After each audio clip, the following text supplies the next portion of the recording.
Emak rumah tangga di Palembang yang tewas sesudah terserempet truk molen di Jalan Lejen Harun Sohar, Kota Palembang pada Kamis 11 September 2025 dimakamkan pada Jumat pagi 12 September pukul 10 pagi di TPU Kebun Bunga, bertepatan dengan hari ulang tahun sang anak.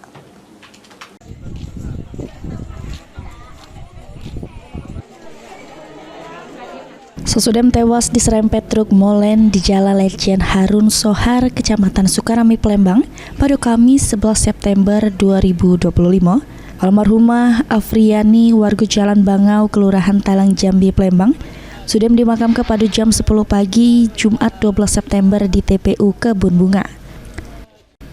Dari pantauan PAL TV, pemakaman berjalan lancar diiringi isak tangis keluarga almarhumah. Wong tua korban basring atau suasana pemakaman tambah pilu lantaran bertepatan dengan ulang tahun anaknya yakni Syuan yang ke-6 tahun. Sehari sebelum meninggal, almarhumah sudah menyiapkan berbagai perlengkapan untuk ngerayu ke ulang tahun sang anak yang direncanakan bakal dirayu ke di TK Zuri, Palembang, tempat Syuan bersekolah.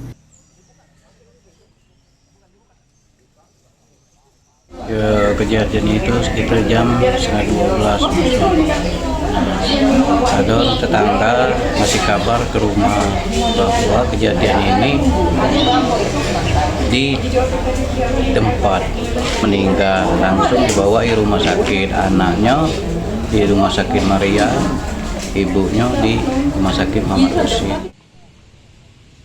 Lebih lanjut, Basri juga nyebut ke pihak keluarga mengaku sudah mengikhlas ke atas meninggalnya korban, lantaran tersangka sudah bertanggung jawab.